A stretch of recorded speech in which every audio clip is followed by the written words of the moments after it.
नमस्कार, मैं रविश कुमार। इस देश में अब चुप रहना गुनाह है और बोलना देशद्रोह। पर आज हम बोलेंगे, क्योंकि कोई तो बोले। बीजेपी ने घुटने टेक दिए हैं। हाँ, वही पार्टी जो खुद को अजेय समझती थी, जो हर हार को भी जीत का जश्न बनाकर टीवी स्क्रीन पर चिल्लाती थी, जो कहती थी मोदी है तो मुमकिन है। अब उसी मोदी की छाया में खड़ी बीजेपी ने सरेंडर कर दिया है। और ये सरेंडर किसी विदेशी ताकत के आगे नहीं हुआ, न ही किसी बम या मिसाइल के डर से। ये सरेंडर हुआ है एक इंसान की सच्चाई, संघर्ष और जिद के सामने। नाम है राहुल गांधी। हाँ, वही राहुल गांधी जिसे गोदी मीडिया ने सालों तक पप्पू कहा। वही राहुल गांधी जो जब संसद में बोलते थे तो माइक बंद कर दिया जाता था। वही राहुल गांधी जो जब सड़कों पर चलते थे तो उन्हें गालियां दी जाती थीं। वही राहुल गांधी जिनके कपड़ों पर चर्चा होती थी, लेकिन उनके विचारों को कभी मंच नहीं मिला। पर आज राहुल गांधी खड़ा है और बीजेपी नीचे है। एक राजनीतिक रणभूमि में नहीं, बल्कि नैतिकता के युद्ध में बीजेपी घुटनों पर है। आज मोदी सरकार में हड़कंप मचा है, क्योंकि राहुल गांधी ने वो कर दिखाया जो कोई नहीं कर पाया। देश को आईना दिखा दिया। मोदी जी, जिन्हें अब तक भगवान की तरह पेश किया गया, आज उन्हीं को जवाब देना पड़ रहा है। क्यों? क्योंकि एक आदमी डरा नहीं, झुका नहीं, बिका नहीं। मोदी जी के माथे पर शिकन नहीं थी जब देश में महंगाई रिकॉर्ड तोड़ रही थी, जब अडानी और अंबानी को खुलेआम देश की संपत्तियां बेची जा रही थीं, जब युवाओं से रोजगार छीनकर उन्हें अग्निपथ के नाम पर ठग लिया गया, जब किसानों की लाशें सड़कों पर पड़ी थीं, जब रेलवे का निजीकरण हो रहा था, जब LIC को बेचा जा रहा था, जब भारत माता की असल पूंजी आम आदमी अपने घर से बेघर हो रहा था। लेकिन अब मोदी चुप हैं। अब अमित शाह के पास शब्द नहीं है। अब गोदी मीडिया की भाषा लड़खड़ा रही है, क्योंकि राहुल गांधी ने वो सवाल पूछ लिए हैं जिनका कोई स्क्रिप्टेड जवाब नहीं है।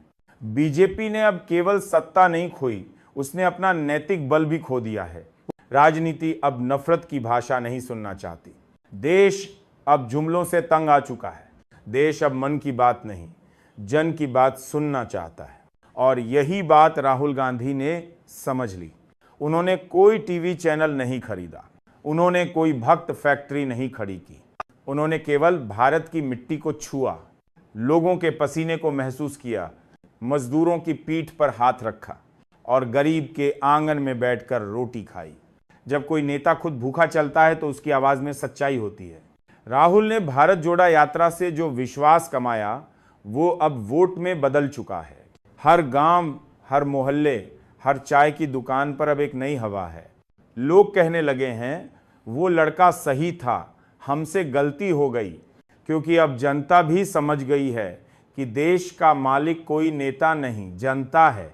और जो जनता की बात नहीं सुनता, उसकी कुर्सी ज्यादा दिन नहीं चलती। बीजेपी आज इसीलिए हारी नहीं कि विपक्ष मजबूत था। बीजेपी आज इसीलिए हारी क्योंकि वो खुद अपनी लाश पर खड़ी थी। उन्होंने लोकतंत्र को मारा और अब उसका भूत उनके पीछे पड़ गया है। इस हार से पहले बीजेपी जीतते हुए भी डरी हुई थी, क्योंकि उन्हें पता था कि झूठ की उम्र ज्यादा नहीं होती। उन्होंने एड CBI इट को तलवार बनाकर चलाया, पर तलवार जब कमजोर हाथों में हो तो खुद को ही काट लेती है। आज बीजेपी के नेता खुलेआम एक दूसरे पर आरोप लगा रहे हैं। मोदी का करिश्मा अब चुटकुला बन चुका है। योगी चुप हैं क्योंकि अब वो जानते हैं अगले नंबर उन्हीं का है। राजनाथ सिंह को बोलने नहीं दिया जाता क्योंकि अब पार्टी केवल 2 लोगों की है, मोदी और अमित शाह। बाकी सब वहां सिर्फ कठपुतली हैं। लेकिन इस बार इन कठपुतलियों ने भी तंग आकर धागा तोड़ दिया है। आज अगर कोई असली नेता दिखाई दे रहा है तो वो राहुल गांधी हैं, क्योंकि उन्होंने ये साबित कर दिया है कि राजनीति का मतलब सिर्फ कुर्सी नहीं होता, राजनीति जमीर से होती है। और बीजेपी के पास अब ना जमीर है ना जमीन। अब गोदी मीडिया चाहे जितना छटपटाए, चाहे जितनी बहसें करवाए, अब TRP से भी फर्क नहीं पड़ेगा। क्योंकि जब पेट भूखा होता है तब टीवी की बहसें झूठ लगती हैं। और देश अब भूखा है, इंसाफ का भूखा है।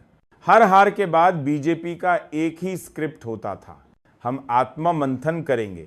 जनता ने हमें आईना दिखाया है, हम फिर से मजबूती से आएंगे। लेकिन इस बार वो स्क्रिप्ट काम नहीं करेगी, क्योंकि इस बार जनता ने सिर्फ आईना नहीं दिखाया, जनता ने दरवाजा बंद कर दिया है। और ये दरवाजा तब तक नहीं खुलेगा जब तक देश को फिर से लोकतंत्र नहीं मिलेगा, जब तक संसद में झूठ नहीं बंद होगा, जब तक प्रेस कॉन्फ्रेंस होगी और पत्रकारों को डर कर नहीं रहना पड़ेगा, जब तक आदिवासी, दलित, मुसलमान और गरीब फिर से बराबरी से सांस नहीं ले सकेंगे। बीजेपी आज इसलिए झुकी नहीं क्योंकि राहुल गांधी कोई जादूगर हैं, वो झुकी क्योंकि उसकी जड़ें सड़ चुकी हैं, क्योंकि घमंड की कोई वैक्सीन नहीं होती। और राहुल गांधी ने पूरे देश को यह सिखा दिया कि सवाल पूछना सबसे बड़ा राष्ट्र धर्म है। मोदी जी, आप कह सकते हैं कि आपने देश को गौरव दिलाया, पर सच ये है कि आपने देश को डर सिखाया। आपने लोगों को गद्दार कहा, टुकड़े टुकड़े गैंग कहा, और जो सवाल पूछे उन्हें पाकिस्तान भेजा। पर आज आपके खुद के लोग सवाल पूछ रहे हैं, क्या आप उन्हें भी पाकिस्तान भेजेंगे?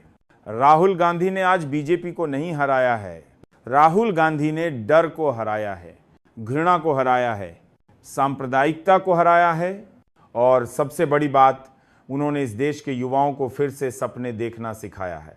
आज एक नई शुरुआत हुई है। ये हार बीजेपी की नहीं, झूठ की है। ये जीत राहुल गांधी की नहीं, सच्चाई की है। पर कहानी यहीं खत्म नहीं होती।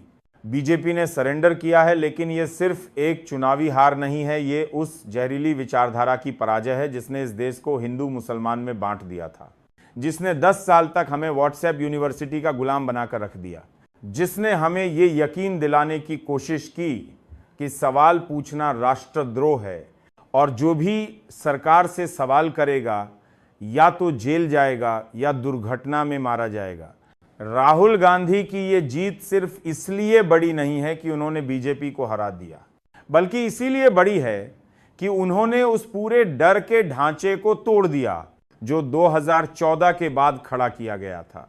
अब लोगों को समझ आ गया है कि देश किसी एक व्यक्ति का सपना नहीं है, देश 140 करोड़ लोगों की सांसों से चलता है। जो नेता संसद से भागे, जनता ने उनसे कुर्सी छीन ली। जो प्रेस कॉन्फ्रेंस से डरे, जनता ने उन्हें बेआबरू कर दिया। जो सिर्फ चुनाव के समय गांवों में दिखे, उन्हें गांव ने ही बाहर निकाल दिया। ये जीत किसान की है, जिसे 700 मौतों के बाद काला कानून वापस मिला था। ये जीत उस मां की है जिसने बेटे को अग्निवीर में भर्ती कराने के लिए जमीन गिरवी रख दी, और 4 साल बाद बच्चा फिर बेरोजगार हो गया। ये जीत उस छात्र की है जो रेलवे की परीक्षा पास करके भी 5 साल से इंतजार कर रहा था। और ये जीत उस पत्रकार की है जिसे एक ईमानदार सवाल पूछने पर देशद्रोही कह दिया गया।